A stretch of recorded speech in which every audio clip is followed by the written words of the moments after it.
What a year it's been. The New South Wales Nurses and Midwives Association has grown our collective strength to over 73,000 empowered members, a significant milestone to achieve in our 90th year since formation as a trade union. Our members have been hit with many substantial challenges, but in the face of adversity, we've achieved some big wins together. I'd like to congratulate all of the public sector nurses and midwives who stood up to the New South Wales Government's insulting offer on your award. Firstly, by voting no to the insulting decision of government, and then, in the months to follow, the courageous actions you took with your branches to send a message to the government that you were not willing to put up with the refusal of ratios and a pitiful 1.5% pay offer. And out of this, they expected you to pay for your own super increase. It's disgraceful. When you decided to take further action, the government attempted to put a lid on that action by obtaining orders through the New South Wales Industrial Relations Commission. But that didn't stop you. With full support from the Association's Council, branches continued to meet and vote to take industrial action. It was inspiring to see so many of you rise to the challenge. We had a small win last month in the New South Wales budget when the government backflipped on the 1.5% wages cap, clearly the result of your ongoing campaigning and an attempt to silence your safe staffing concerns. They finally realised that money in your pockets meant money spent in local communities. Shamefully, they still ignored the importance of safe staffing on every shift. By that stage, thousands of nurses and midwives at more than 30 public health sites across New South Wales had already taken action by voting to walk off the job, close beds, or hold a public rally. The government's attitude toward the staffing issues in our public health system is bordering on negligence. They can't keep saying everything's fine when their own data shows the deteriorating state of service delivery inside our hospitals. It's unbelievable to ignore hard-working nurses and midwives while expecting them to shoulder the burden of a global pandemic with no extra support, no extra staff guaranteed to be available on every shift. We know understaffing is rife. Workloads are growing. There is less support and clinical guidance, largely because those positions are needed to fill gaps in bedside care. Vacancies are left unfilled. Work health and safety concerns are on the rise. The system is in crisis. The New South Wales Government's blatant refusal of shift-by-shift ratios sends a message to nurses and midwives working in or entering into employment in our public health system that they are not heard and they are not valued. The only way to make sure our communities receive the care they deserve is by implementing shift-by-shift ratios. We've got ratios in Queensland, ratios in Victoria, and the Australian Capital Territory are well on their way. So why is New South Wales still so far behind? 2021 is our year to make ratios the priority. Stay the course and don't give up the fight. In the private hospital sector, members at Ramsay and Healthscope are continuing the fight for safe staffing. Ramsay members are circulating a petition in an effort to highlight the issue of ratios to management. At Healthscope, thousands of members voted down Healthscope's wages offer 1 week before Christmas, as it didn't address key concerns around staffing, among other issues. Healthscope members at Northern Beaches, who are migrating from the Public Health System Award, are fighting hard to retain nursing hours per patient day, as they know a shift to private hospital staffing is a real reduction in staff. In a small breakthrough, our members at the Sydney Adventist Hospital have seen the introduction of a nursing hours per patient day model, which is a small step in minimum staffing levels in a private sector employer. We had some long overdue achievements for aged care this year. Finally, after years of failed attempts to reform the sector, we had some strong recommendations from the Royal Commission into Aged Care in key areas of workforce and governance. There was acknowledgement that Australia's aged care system is understaffed, underpaid and undertrained, with current staffing levels falling well short of an acceptable practice standard. Evidence of a link between inadequate staffing levels and poor care outcomes was also vividly documented. We lobbied intensively for the government and the opposition to accept the Royal Commission's recommendations in full.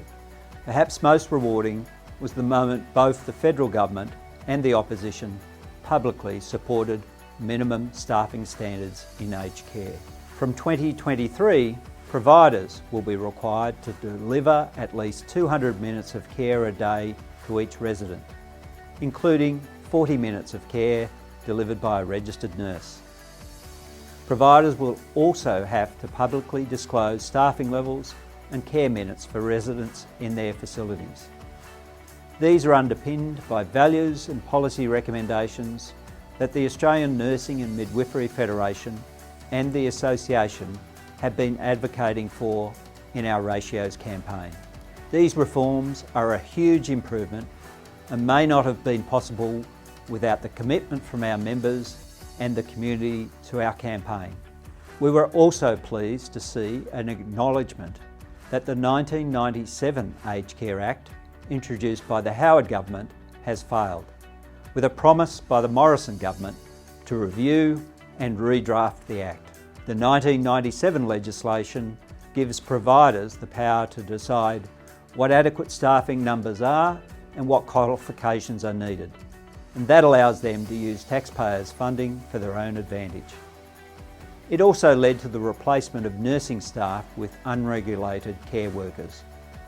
We eagerly await new legislation. Despite these positive steps, the government has again fallen short of supporting aged care workers on many other important issues.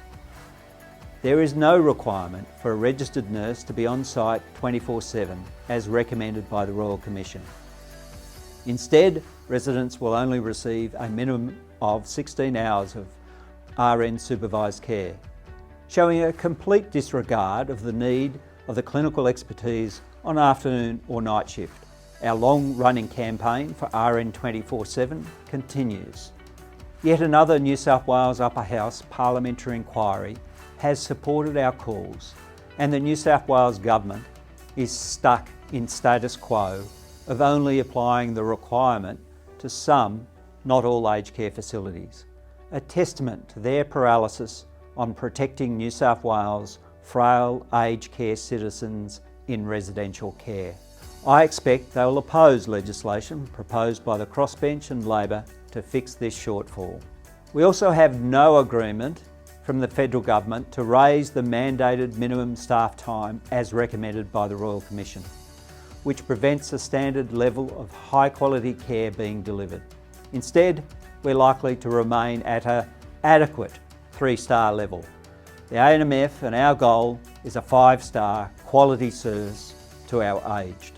There are also more questions around the government's $10 per resident per day payment that seems to come with very few strings attached. There is still much work to be done, and we are working closely with the Federation and all of the branches around Australia to ensure older Australians get the level of care they deserve, and for nurses and aged care staff to be respected and provided with fair pay and conditions that enable them to do their jobs to the best of their ability. We are claiming a 25% boost to pay for the aged care workforce via the Aged Care Award and the Nurses Award 2010 in the Fair Work Commission. The Morrison federal government is declining to make a submission in support of improved wages, despite the Royal Commission calling for it to do so. Rural, regional and remote parts of New South Wales are experiencing a health crisis. We've seen that graphically exposed in the New South Wales Upper House inquiry into health outcomes and access to health and hospital services in rural, regional and remote New South Wales. Smaller communities are reliant on a bare minimum nurse staffing level, often without the assistance of doctors being present. The shift to an increasing reliance on virtual doctors or telehealth is forcing nurses to try and replace the hands of the doctors, which becomes an increasingly impossible task when you could have an emergency to attend to. While telehealth has its place, it is an inadequate model of care in potentially life-threatening situations. Nurses performing their clinical role while simultaneously acting as the eyes, ears and hands of the doctor is not always safe for patients and creates an unreasonable level of pressure for nursing staff. The government says it will not staff for emergencies, particularly in rural or remote settings. However, this is a major reason why our health services are in crisis. Understaffing is the number one issue raised by our members trying to deliver care in these settings. We have got to fix this problem by implementing shift-by-shift nurse-to-patient ratios in our small district hospitals and multi-purpose services. There must be a minimum of at least 3 staff on shift in every facility, on all shifts, 2 of whom must be registered nurses with skills and qualifications in first-line emergency care. Adequate skills mix is also a significant concern, with large numbers of new graduates working in high-risk areas with insufficient supervision or support. Then there's the lack of like-for-like replacement, with assistants in nursing used to replace RNs, and virtually zero access to casual or agency pool of nurses to cover unexpected leave. We need nurses to be properly supported for a safer workplace environment. Currently, the safety and security of our members is at risk. The gross undervaluing of the role of nurses and midwives, who are expected to carry the burden of the entire health services in rural, regional and remote areas, particularly after hours, must be addressed immediately by the New South Wales Government. New South Wales will never attract the workforce it needs if nurses and midwives can get much better pay and conditions in other states, particularly in regional or remote settings. Postcodes should not continue to define the immediate healthcare a community receives. We need safe staffing and safe working conditions in all rural, regional and remote health settings to eliminate the crisis. Throughout the COVID-19 pandemic, the Association has continued to liaise with New South Wales Ministry of Health and the New South Wales Department of Premier and Cabinet to ensure decisions and policies provide a safe working environment and proper protection for nurses and midwives. Major issues that arose in the past year include the extension of paid special leave, guaranteeing vaccination in work time, navigating the ongoing changes to receiving and administering vaccines, and addressing concerns around PPE guidance, and the failure of policies and procedures to protect nurses and midwives from airborne transmission of COVID-19. In June this year, we saw a significant breakthrough in the use of P2 or N95 respirators. After many months of lobbying, the Clinical Excellence Commission updated its guidelines to advise workers to wear a P2 or N95 respirator and eye protection when providing care within 1.5 metres of a suspected or confirmed COVID-positive patient, and also when providing care for patients with symptoms of acute respiratory illness in certain circumstances.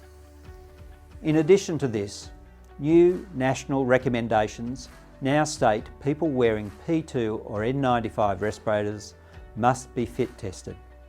This is a significant win in our campaign to protect nurses and midwives at work and advancement in the fight against COVID-19. Of course, the issue of access to appropriate PPE is not limited to our public sector.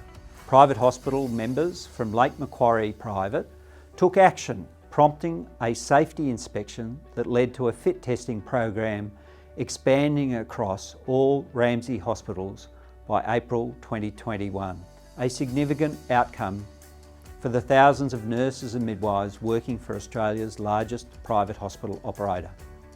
Unfortunately, COVID has re-entered an aged care facility, and fortunately, most residents were immunised.